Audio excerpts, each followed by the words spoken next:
This is Pet Life Radio. Let's talk pets.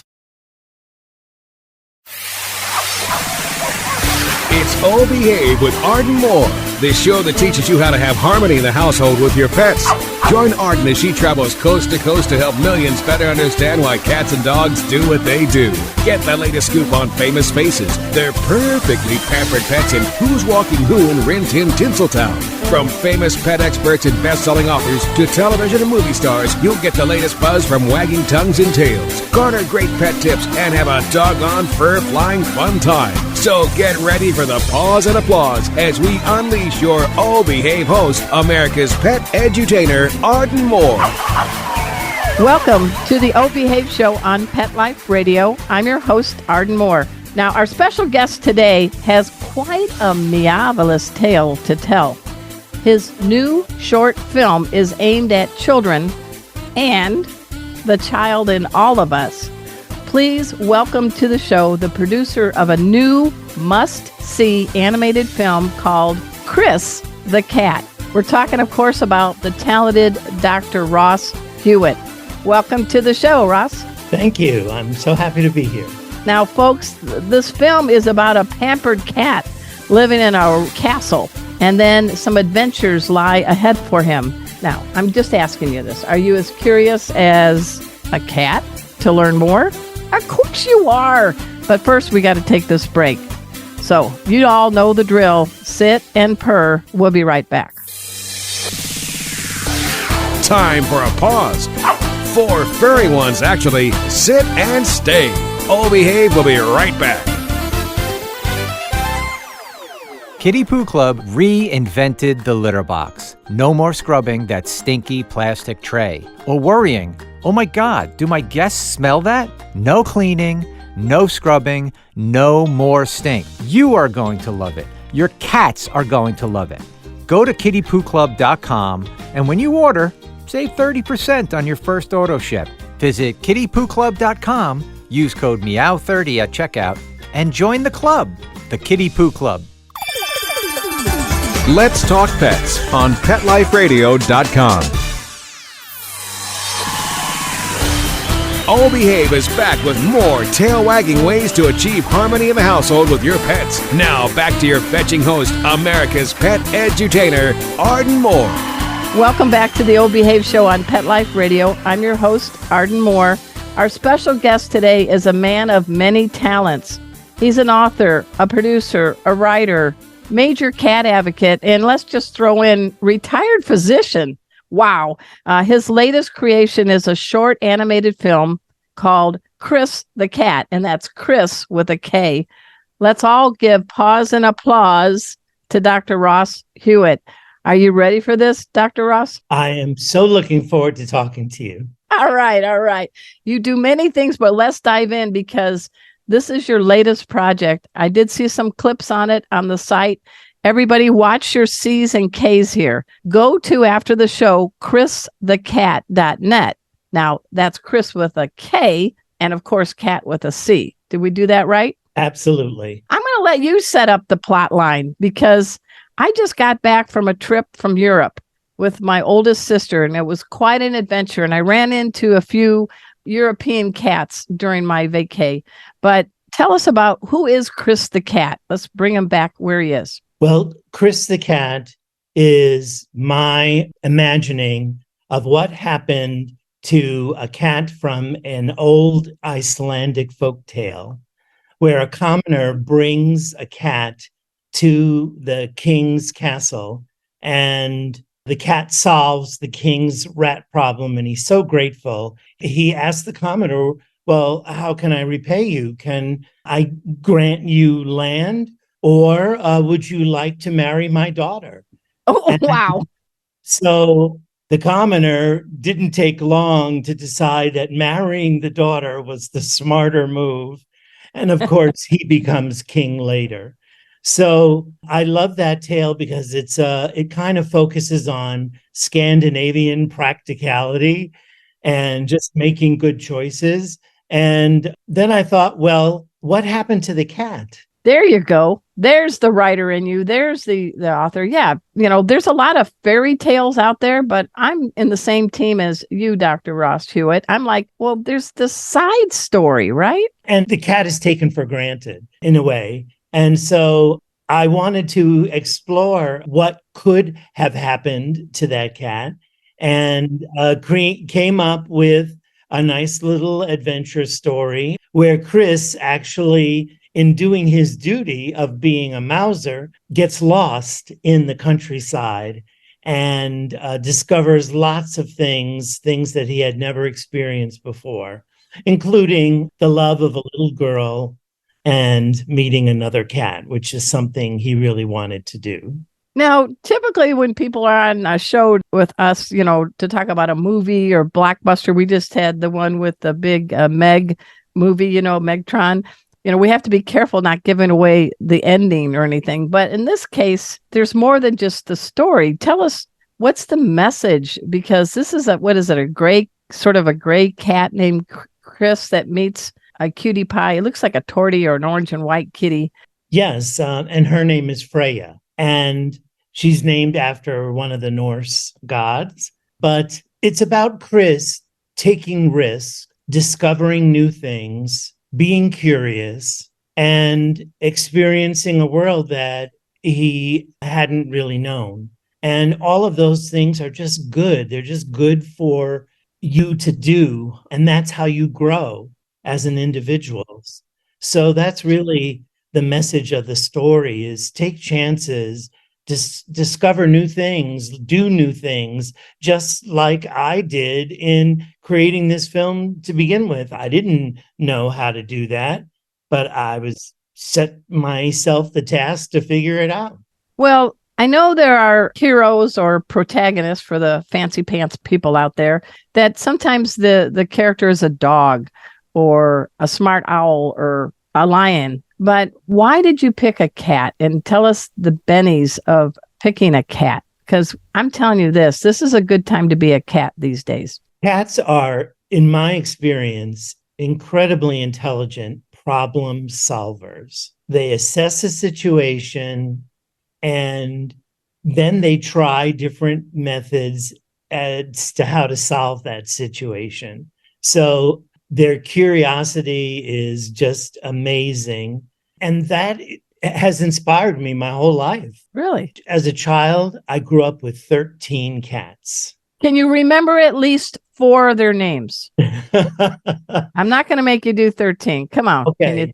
But yes, we had Jenny, Sissy, Jeannie, Morty, Patty. That's good. That's good. I'm keeping it real. Oh my meow. Did you have any 2-legged siblings? I had a sister, and I think my sister ended up being very jealous of those cats because they got to sleep in my parents' king-size bed, and they had to get a king-size bed to fit all the cats on it. Were these all related cats or just cats that happened to come in and say, this is a cool place to set up camp? Well, the first 7 were definitely like that.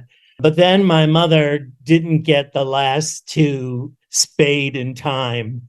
And we learned a lesson about reproduction right in our living room. And then they had a litter of 6, and we kept all 6. Wow. Now, is this growing up in New York? Yes, in the Bronx. We lived in a 2-family home, and we lived upstairs. And so the cats had a lot of room. Well, maybe not when you're one of 13.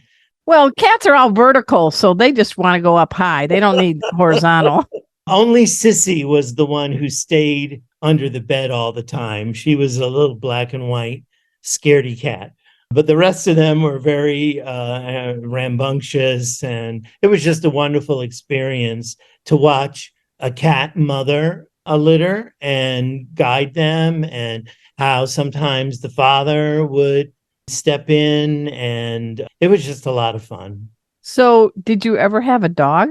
Never had a dog. I've always enjoyed dogs. I love to pet and play with other people's dogs, but I've never had a dog myself, only cats. So I want people to check out the animated film. Tell me, I see two different things. Is it 11 or 13 minutes long? It is 13 and a half minutes Okay. long. All right. And tell us your role, but also could you give a shout out to, I guess you have a producer or a director, Amy? Amy Todoroff is our director. I was both the screenwriter and the producer for the film. And we had a wonderful film and sound editor named Jeannie Travis. Original music was made for the film by a composer named Michael Harron. It's wonderful music. It really is. And then we have the voice talents of 6 wonderful actors based in New York City. Now, was this being done right as we were climbing out of COVID, or when was this all being produced? It actually started during COVID because I had wonderful.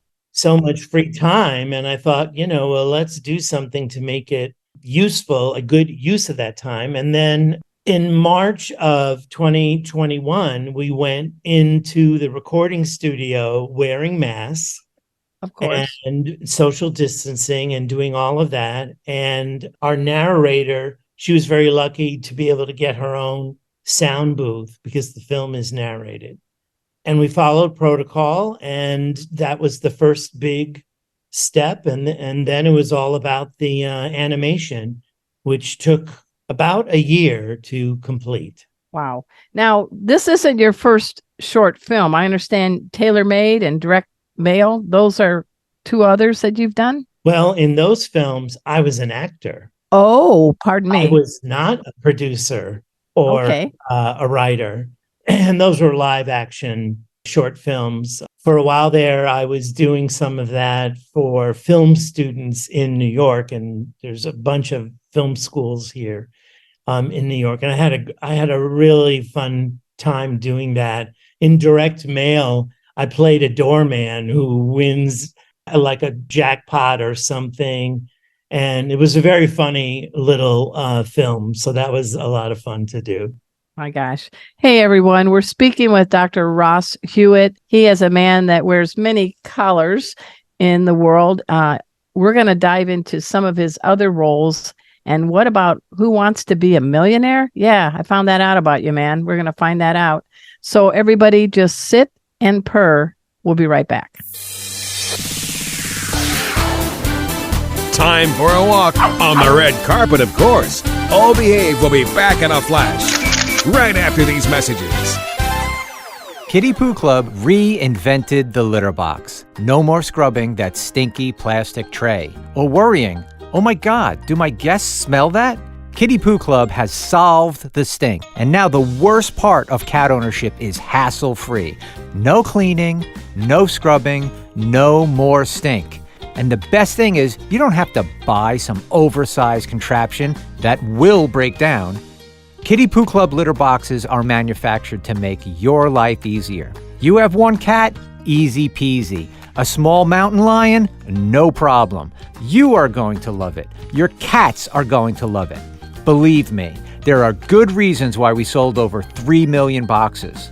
Go to kittypooclub.com, read the amazing reviews, and when you order, save 30% on your first auto ship.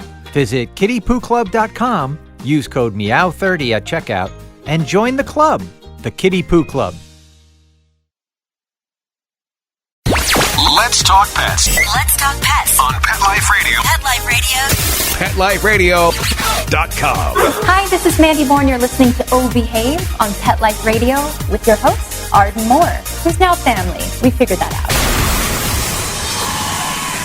We're back from the lot. Just checked the paper and we had a record showing at the box. The letterbox, that is. Now back to Oh Behave. Here's Arden. Welcome back to the Oh Behave show on Pet Life Radio. I'm your host, Arden Moore. I'm digging my guest. His name is Dr. Ross Hewitt. We should probably say, yeah, he's a doctor. You're just retired physician. Is that correct? Give us the doc talk. For people, not animals. Right. But yes, I grew up in New York City and ended up getting into NYU Medical School. I wanted to be a psychiatrist when I first started out. And then AIDS hit at that time, and I just felt compelled to become an AIDS specialist, Good. and that's what I did. Well, you won some community awards, I understand, in Buffalo and New York City for your work, because what a horrible disease. But what did you learn being a physician that makes you a better person? The most important skill you can have is to be a good listener. People need to talk. They need to ask questions. They need just to have their personhood acknowledged. And whether the circumstances are good or bad, it's so important. That's how we connect to each other as human beings. What AIDS taught me in particular is that our time on this world is not guaranteed, that our number could be called at any time. We really owe it to ourselves and to our friends and family and to the world to make the most of the time that we have here. And so they inspire me every day to keep pushing, to do new things and try new things and experience the world. So you are a man of science, but you're also a man of the arts. So can you share with our zillion, I'm just making that number up, zillion a loyal O-Behave listeners about your theatrical background? Well, when I was 8 years old, I got to play Tiny Tim in a production of Scrooge. And Good. after that, I was hooked. All right. But I also was drawn to medicine. So my life's goal became to kind of explore theater as more of a hobby and a side gig and do the doctor work until I was in such a place where I could step away from medicine and devote myself to creative activities full time. But I've been in over 70 plays as an Wow. No, wait a minute. For this show, we have to say, me, wow. Meow. All right. Indeed. Yeah. And I was just in recently this year in a production of Choir Boy in Buffalo, New York at the Ujima Theater Company, where I played a professor interested You in... would kind of, for those folks, he does look like a professor. Take my word for it. Yeah. Okay. It would completely fit me for a group of young men at a prestigious boarding school. So that was a lot of fun. And I'm supposed to be in a comedy about love in an assisted living facility in Florida. Oh, a lot of naughtiness going on there. Yeah. So that should be a lot of fun. We go into rehearsal in November. But in your 70 plays or so, you also have taken on Shakespeare plays. Doth that hard, Dr. Ross? Oh, that was also one of those personal challenges I set for myself, because I feel that if you can't act Shakespeare, you're not an actor. Okay. That it's a standard, and I certainly didn't have the training that Shakespearean actors in England have, and because they're all famous movie stars now. But it's quite a challenge to convince yourself that you're a character living 500 years ago, speaking in a language that is not completely familiar to you, and yet experiencing the same human emotions that we all experience. That's the challenge of Shakespeare. And I was able to participate in Shakespeare both in Buffalo and in New York City. And Nice. Such a wonderful experience. Well, here's my only Shakespeare line. You ready for it? You can say it along with me. Never was there a greater tale of woe than that of Juliet and Romeo. That's it. I take my curtain call. Okay. Very, very good. And in fact, I just saw a production of Romeo and Juliet 3 days ago. Oh, okay.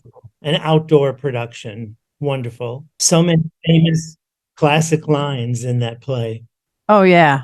We're going to go from the old bard. Nice play, Bill. Get it? Shakespeare. Sorry. Play Bill. Bill. Now you know why the show's called Oh Behave. So let's go. You were on Who Wants to Be a Millionaire? Was that with Regis? No, that was with Meredith. Okay. And when I was growing up, my Aunt Doey watched Jeopardy every day. And when she would babysit us, I would just watch it with her. And I would be amazed because she knew every answer or every question. And Right. I was like, Aunt Doey, you should go on that show. Oh, no. I could never do that. I just couldn't do that. She was one of the smartest people I ever knew. And she was a housewife and raised 3 boys. So it became one of my little bucket list things to be on a game show. Okay. And Who Wants to Be a Millionaire is filmed in New York City. And so I went, you have to take a test to get on it, and then you have to have an interview. So I went on it and I passed the test, and I wasn't selected as a contestant the first time.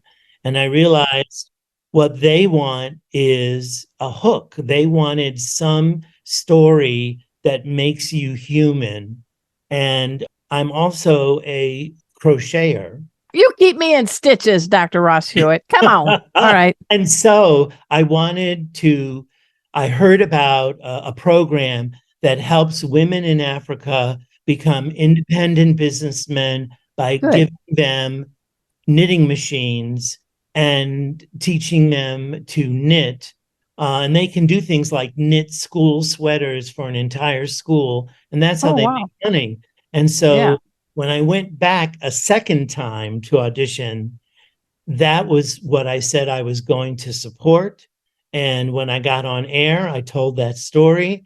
And I lived up to my word, and I donated 10% of my winnings to such a program to support women in Africa. Congratulations and thank you. And how far up the chain did you get? I got to 8 questions, and I walked away with $27,500. Not a bad day.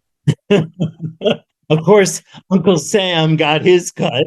Well, we want to wrap up the show diving more into Kris the cat.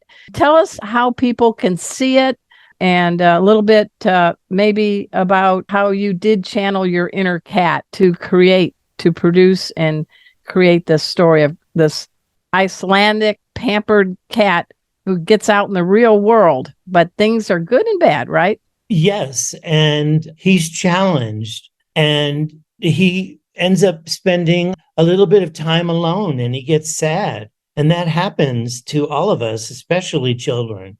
So I wanted to depict that, and that there's always someone who you don't anticipate who's around to help you and to become your friend. And that's what happens to Kris. He's befriended by a little girl. And is that Helga? No, the little girl's name is, we don't know. She's just called the little girl. Oh, snap. Okay. All right. Helga is the queen's head of household who comes to get Kris and bring him back to the castle. They need him. He's got a job to do. So you've gotten this film shown at different places, right? Is this what you're doing now this fall? Yes. So I've been able to submit the film to a number of film festivals. And it was just accepted to a film festival in Melbourne, Australia. But it's going to be shown at one of the biggest film festivals in August in San Diego. And it's even won a little award.